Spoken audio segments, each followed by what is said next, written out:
Hello everyone, and welcome to the next of my Gemp SWCCG gameplay videos. Today's video is going to be yet again a little bit different than what we've done before. I've been playing on the test server recently. As any of you who are on the site probably know, the site's creator is in the process of a overhaul of the entire game engine. And he's doing that on a separate server. He's gotten so many of the mechanics working and so many cards that you can play some pretty decent games on the test server. Of course, the goals of that are primarily to test out the new cards and check for bugs, but now that things have progressed quite a bit, you can build reasonable decks and still have quite a bit of fun playing. But there are a lot of cards missing. Most notably, there are very few interrupts available, and in general, there's just still a lot of cards that are not yet implemented. With that in mind, we'll go ahead and get started. So as you can see, I'm playing the light side, and I have Hidden Base. My opponent is starting with Indoor Dark Forest, and starting effects are coming out.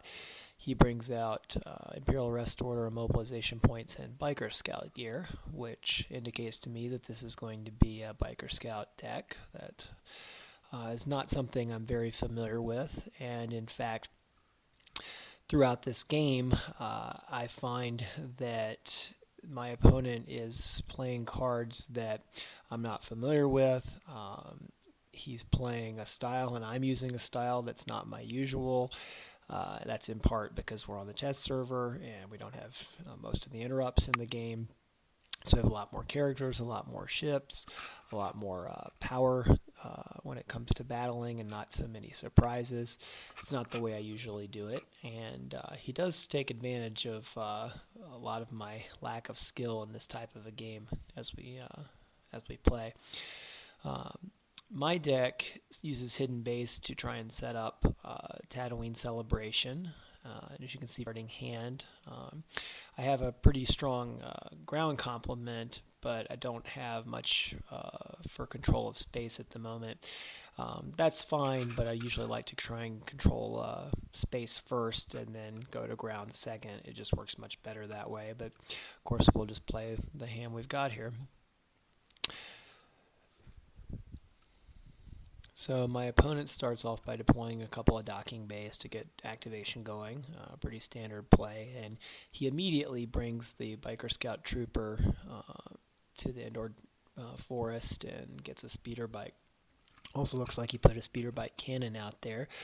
That's a fairly routine type of vehicle weapon. It hits with a Destiny +1, greater than defense value. Nothing really dramatically interesting about it, although it does play a role later in the game. And I start getting out systems and docking bays just to get up my generation and to set up the locations I want to control. He quickly moves to get a couple of drains started, even though I did start with battle plan, and so I lose a couple cards. That's acceptable. I don't really mind that as long as it's costing him force to do it. At this point, I'm trying to decide how I'm going to play the game, and around this time I determined that I'm going to be okay to just set up my plan on Tatooine, control the Tatooine system and the docking bays, and use the retrieval as well as menace fades and battle plan to offset pretty much anything he can do on Endor. So I know he's going to end up having to come to me instead of the other way around. Since I happen to have Luke and a lightsaber, I go ahead and bring that out to the docking bay for the deploy -3 and transit over to Tatooine. Draw a few cards, hoping to get some inexpensive ships, and I did get Red 6, as well as Wedge Red Squadron Leader, which is a key card for space control. He reinforces his location and hits me with another drain. On my next turn, I continue my development, get out my docking bays I decided not to pay 3 to drain. It's just not that important to try and make him lose a couple of cards at this point compared to getting everything set up as best I can.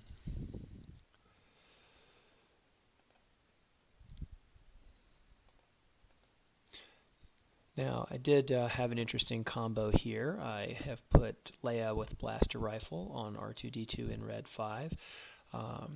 I don't usually play R2-D2 in Red 5 if I'm planning to use Jedi Luke or Luke with lightsaber, but this is a special case for a couple reasons. Of course, the Destiny being a 7 is always a good thing. The ship is pretty powerful with R2 on it. And most importantly, it is Red 5, which means it's a Red Squadron ship, which means any pilot you put on it is a Red Squadron pilot, and that will allow Wedge to cancel a Battle Destiny. So if I can get Wedge on Red 6 or any other ship here with Leia while she's on Red 5, then I'm in good shape to control that system by canceling a Destiny. Also, I should note that I was able to play I'll Take the Leader. That's a fantastic card for this deck, and it's kind of the card that makes the deck go from good to great. I'll make it a little bit larger here. So as you can see, it gives my unique starfighters immunity to attrition, or adds to their immunity, which makes them much, much, much safer. This power decrease for unpiloted ships is pretty helpful. It's really good against Zuckuss and certain Star Destroyers if they come with that sort of thing. And of course the docking bay text is really nice. It does play into my strategy for how to deploy here. As you may know, the rules require that you control a battleground system in order to play an Admiral's Order. So I played R2 in Red 5 with Leia on it directly to the Tatooine system, rather than to the rendezvous point, so that I could go ahead and get that on table, because I don't someone to easily come down and knock out Leia with some small ship or something like that. Now I'm starting to get some flow going in the game, and I luckily draw Tatooine Celebration right there, which was a good pull, especially as you can see I have Ben Kenobi ready, and we should be able to set that up on the next turn.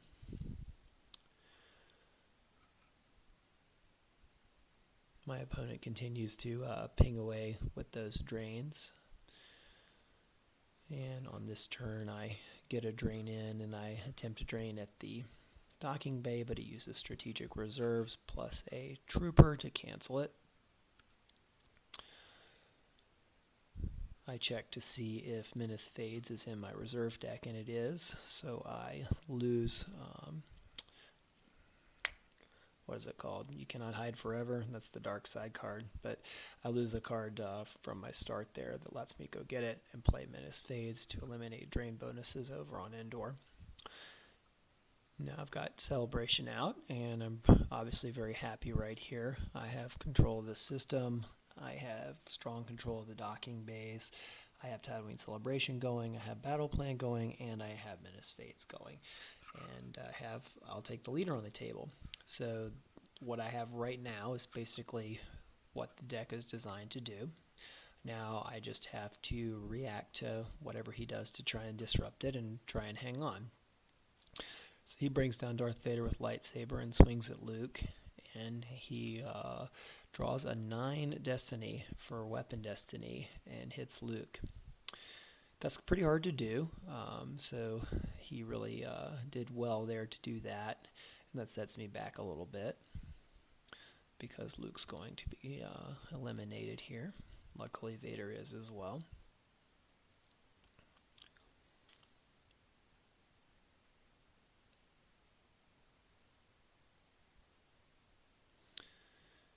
Here I have the option to decide what order to put cards in the lost pile, and I leave the Anakin's lightsaber on top so that I can retrieve it here with Tatooine Celebration. Get in a couple drains, and we bring Luke back.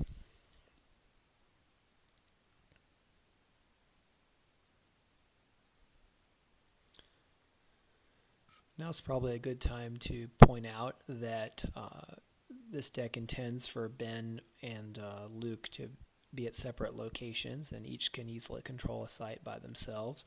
But of course, if you put them together, it's super strong, and they can hold off quite a bit of power that way. The ships at the Tatooine system actually do play a good role in supporting me on the ground by adding power. It doesn't seem like much, but it does help quite a bit, because what you'll find is that you're short of power, not short of immunity, and you don't want to lose cards to battle damage just because they happen to have 2 more power than you, and you don't want to forfeit anything. Now here he comes down with some of the unique biker scouts. For some reason, even though I play these guys or against these guys periodically, I can never remember what any of the unique biker scouts do. So I read them, or sometimes I don't read them, but they all synergize very well, and he got a huge amount of battle damage on me there. I think it was 8, which forced me to forfeit Ben Kenobi. I generally don't like to do that. I would have happily taken 3 or maybe even 4 battle damage rather than lose Ben off the table, but 8 is a bit much, so we went ahead and lost him. Of course, we had another one ready to go. Now I'm able to come back with Ben and some of my pilots to the ground. Typically I wouldn't put pilots on the ground, but with Ben Kenobi it's a big exception because he can revive them. And I come through this battle with a pretty good power margin. Forfeit Biggs to the battle damage or attrition. I think he was hit, but that doesn't really matter. And then Ben brings him back. That's looking good. Now here I tremendously underestimate his ability to rebuild. He only had 2 cards in hand, but I wasn't really thinking about how he can pull speeder bikes from the reserve deck with his biker scout troopers. He does that, and then he brings some troopers over, and all of a sudden he has a huge amount of power. So it looks like we're in for a little bit of a long battle and a war of attrition. I bring down a whole bunch of guys to get a power advantage, and he surprises me yet again by pulling out a whole bunch of scout blasters. Now typically weapons like that would be of very little concern to me, but in this particular situation I have put a whole bunch of ability 2 pilots down on the ground, and these are candidates for being shot, and as you can see they're getting shot to pieces right now. Biggs was hit, Carrie-Neth was hit. That's very good for him because it allows him to eliminate characters in a way that Ben Kenobi can't completely offset. I was able to get Biggs revived with Ben there, and I decide to land Wedge on the ground. As you can see, I have pilots that are selected to be Red or Rogue Squadron pilots. Biggs, of course, is a Red Squadron pilot. Cornhorn is a Rogue Squadron pilot. Kin Kian is a Rogue Squadron pilot. He's not a commonly seen character, and he's in the deck a little bit just to test him out, but also because he synergizes with Gray Squadron 2, which is a Y-Wing I kind of like. It deploys for 1. I had also looked at Kin Kian's text when I was building the deck, and he has text that says he adds 1 to force drain at a system or sector you control. There he is. If he's on a Gray Squadron Y-Wing. And that looked pretty good, except that I forgot that my own hidden base will negate that benefit, as I discovered in the game before this. So really he's not terribly useful, but at least we test him out and do a little bit of a new twist on it.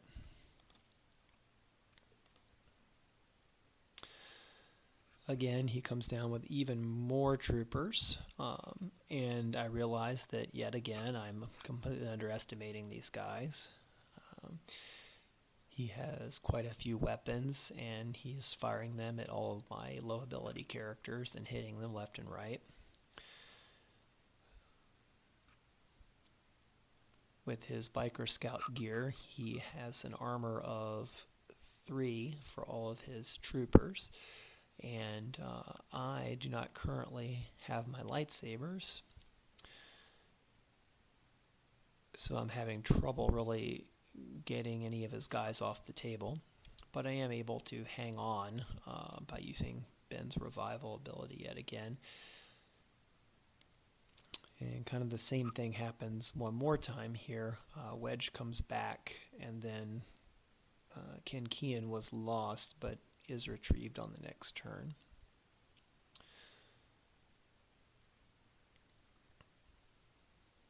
It's getting to be a bit of a brutal battle.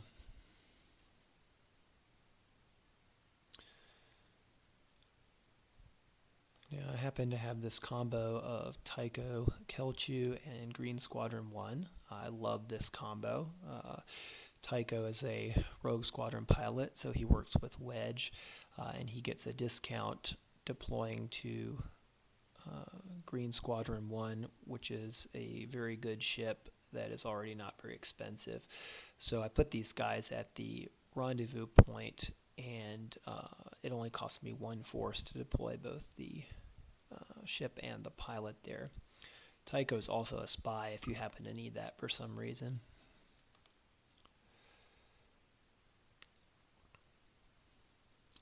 Lieutenant Nathan comes down just to the site. He's another Red Squadron pilot. He 1 to 4 strain at Clackdoor if I find an occasion to do that. I should have tried that out in this game, but I forgot about it because it got a little intense with all this battling and I wasn't really paying attention. He brings the Executor, attacks Tycho and Green Squadron 1, and I react with the Spiral for 2. Here, I'll take the leader. Admiral's Order plays a role again because his Executor gets a power -2. Of course, my Spiral does as well. But by getting that ship there and keeping his power under control, I avoided losing anything in that battle, and now I'm in a good position to hit back against the Executor.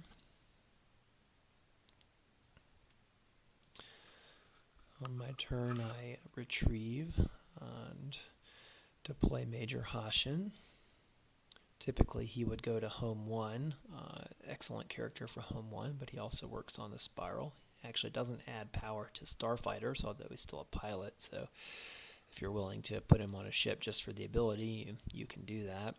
He cancels lateral damage as well, but that card's not currently available, so I don't actually have to worry about it.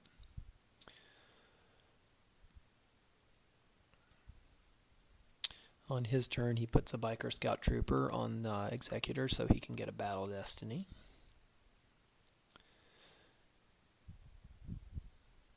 You may have noticed that I'm drawing a lot of 1s for Battle Destiny. This was driving me a little bit nuts during this game because in my usual playstyle I would have cycling interrupts and much higher Destiny, and I just wouldn't be drawing 1s left and right in the late game, but you put a whole bunch of pilots in your deck and that's what happens, so I'm dealing with that now. We have another brutal fight here on the ground with what looks like most of both the Imperial and Rebel armies going at each other. Ships on the ground, Leia shooting, Obi-Wan swinging, nobody's hitting anything except his Biker Scout weapons are hitting.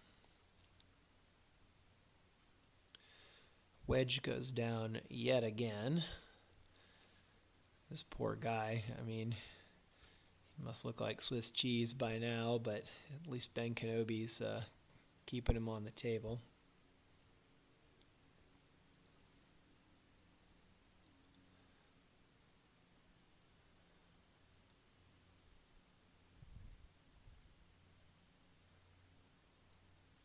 Ben brings him back yet again. Now with Executor up there at Tatooine, I have to move Wedge up there to fight that. So I put Wedge back on R2 and Red 5. I put Lieutenant Naitan onto Red 6 and take off to Tatooine. So I have a very impressive force up there, much more than Executor. But I'm weaker on the ground, and he takes advantage of it by battling again. Of course, Wedge can't be in two places at once, so I can't cancel Destiny down here while he's up in space protecting the fleet.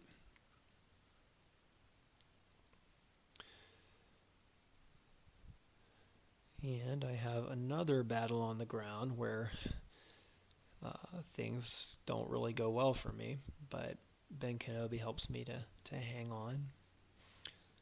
At this point, I'm in a little bit of disbelief that these biker scout troopers are causing me so much trouble, but hey, they work, and especially those guns firing at my low ability guys. That's just something you don't see very often, and it's working. It's really working.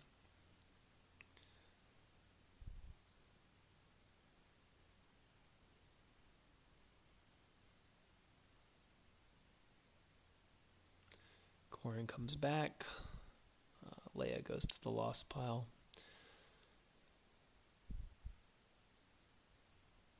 Control Tatooine and get a little retrieval.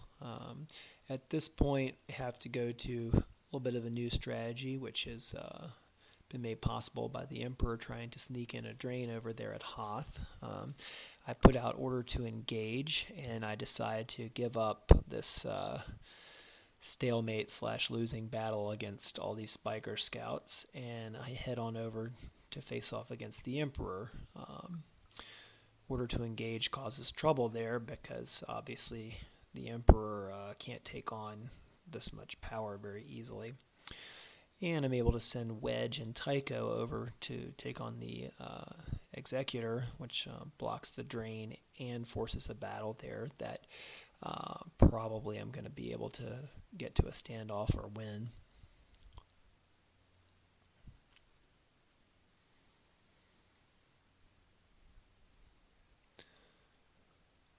Obi-Wan gets in a hit here against Sergeant Elsek, which helps a lot. And I think I draw a 6 here.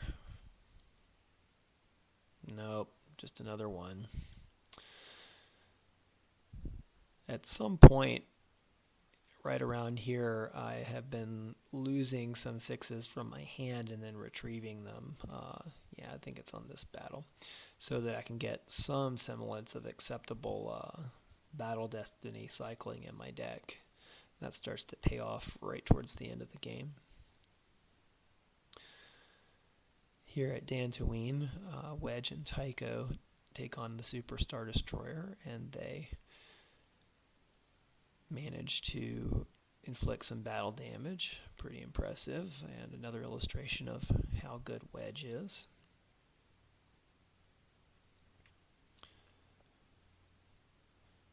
Quick drain at Hoth using the lightsabers, and another one at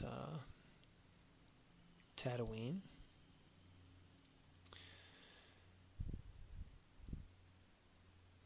At about this point, I can see that his forces dwindled, and he's not going to really be able to oppose me for very much longer.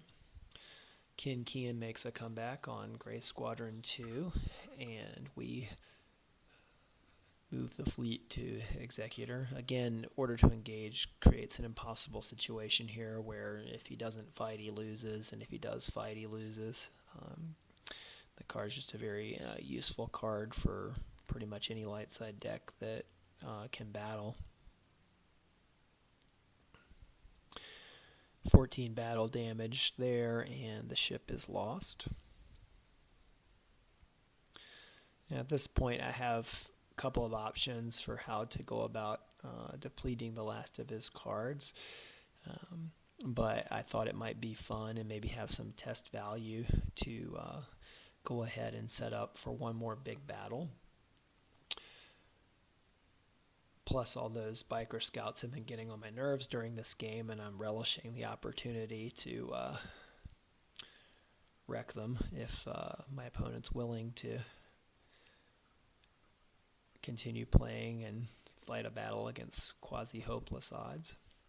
I land all the ships here, get off all the pilots. Now, this is something that I can't even tell you how long it's been since I've done anything like this. I have something like 14 cards, maybe more, deployed at this location. It's really amusing to me to see this. So we have this huge battle. I have managed to get some higher destinies back into my reserve deck through retrieval, and thus I managed to hit on a swing, and I think I draw a 6 in this battle.